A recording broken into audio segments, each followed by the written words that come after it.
Buenas noches, somos el grupo número 2 del curso de contabilidad y en esta oportunidad vamos a presentarles de qué se trata el estado de cambios patrimoniales. Y para ello vamos a describir desde qué es el patrimonio neto, sus cuentas principales, ejercicios y principales usos. Para poder explicarles el estado de cambios patrimoniales es empezar explicando qué es el patrimonio de una empresa.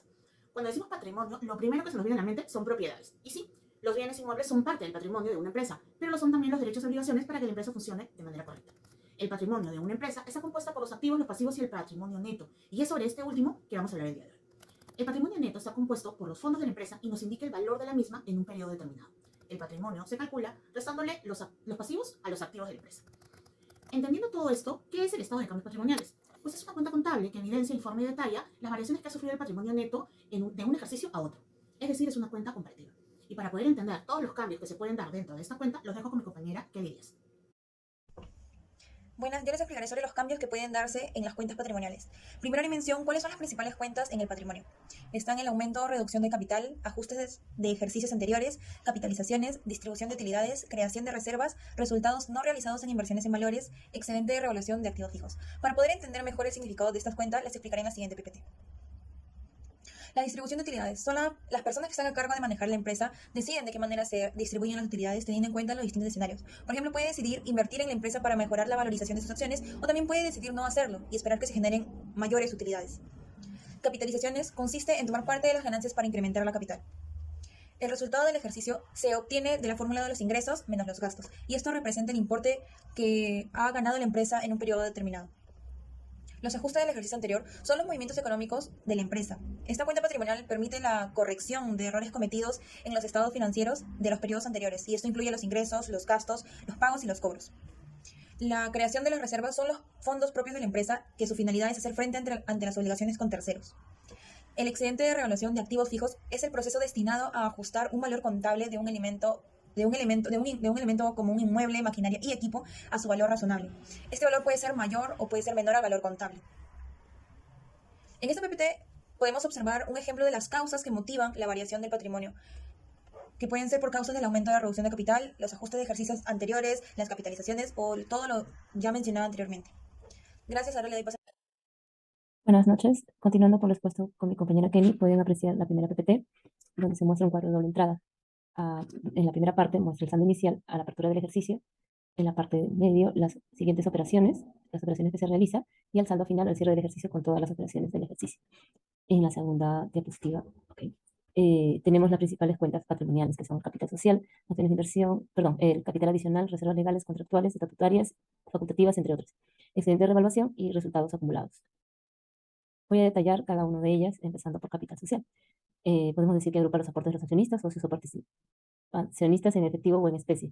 También podemos decir que estos agrupa los aportes de los accionistas, socios o participantes en efectivo o en especies, como reducciones de capital, recompra de acciones propias, capital aportado, capitalizaciones de reservas, deudas y utilidades. En el capital adicional, agrupa las primas, descuentos de emisión y los aportes y reducciones de capital que se encuentran en proceso de formalización. Capitalización parcial o total de las partidas acreditadas, transferencias a las cuentas de capital o acciones de inversión. Descuento de acciones cuando el valor nominal de las acciones es mayor que el importe recibido, las reducciones de capital pendientes de formalización y la prima de emisión cuando exceden de las acciones. Siguiente diapositiva. En cuanto a las reservas, tenemos legales, contractuales, estatutarias y facultativas. En reservas legales, de acuerdo con lo dispuesto por la Ley General de Sociedades. Reservas contractuales, de acuerdo con las cláusulas previstas en los contratos suscritos por la empresa. Reservas estatutarias, en cumplimiento de lo establecido en los estatutos de la empresa. Y las facultativas, como bien dice su nombre, constituidas por decisión voluntaria de los socios o empresa. Otras reservas, las cuales no se encuentran en ninguna de las reservas antes mencionadas, son capitalización de las reservas constituidas, la disminución de las reservas por acuerdos societarios o por disposiciones de ley o cobertura de resultados, detracciones de utilidades atendiendo a razón de orden legal, estatutario, contractual o por acuerdos de los accionistas o socios. Excedente de revaluación. Agrupa a las variaciones de los inmuebles, maquinaria, equipo, intangibles e inversiones inmobiliarias que han sido objeto de revaluación. Disminución del valor de los activos revaluados cuando existe el excedente previo.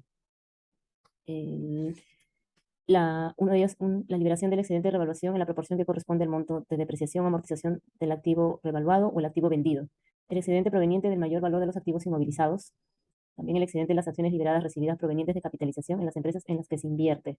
Por último, tenemos el resultado acumulado, que agrupa las utilidades no distribuidas y las pérdidas acumuladas sobre los que los accionistas o socios o participacionistas no han tomado decisiones. Ajuste de ejercicios anteriores cuando corresponda a mayores pérdidas o menores utilidades.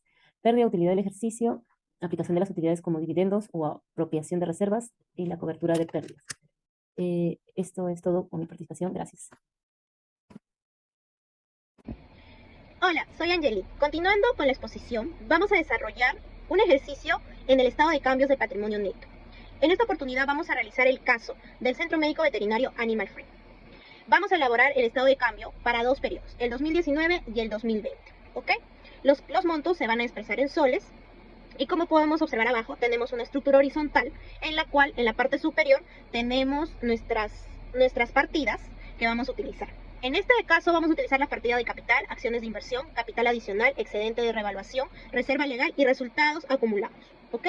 Son 6 partidas. Se podrían utilizar más, pero en esta oportunidad solo vamos a utilizar esa.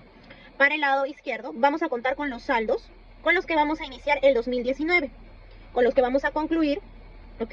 Y los saldos que se van a presentar en el 2020.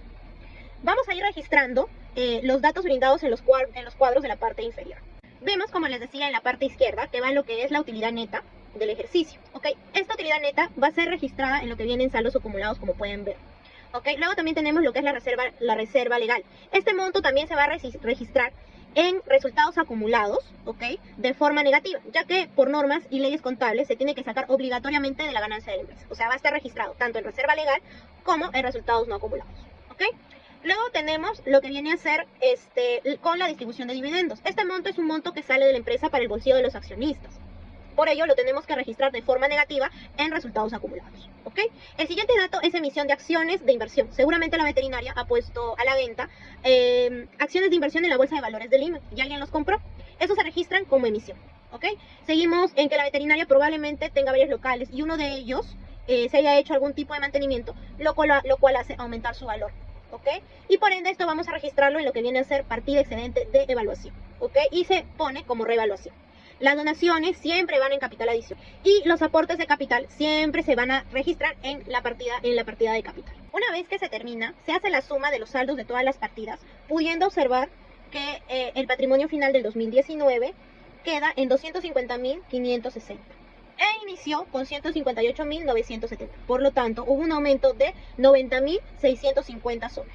Ahora vamos a registrar el segundo periodo, o sea, con los datos que nos han brindado en el 2020, por lo cual vamos a ver que va a tener un saldo final de 357.460, teniendo una variación de 97.900 soles. Bueno, vamos a proceder con las conclusiones. Finalmente, podemos decir que el uso de los estados de cambios del patrimonio se resume en 3 puntos. Identificar qué cambió en el patrimonio de un año a otro, diagnosticar el comportamiento de la empresa y se utiliza como una herramienta de gestión para la toma de decisiones. En resumen, podemos concluir que de este análisis se pueden detectar infinidad de situaciones negativas y positivas que pueden servir como base para tomar decisiones correctivas o para aprovechar oportunidades y fortalezas detectadas en el comportamiento del patrimonio. Muchísimas gracias.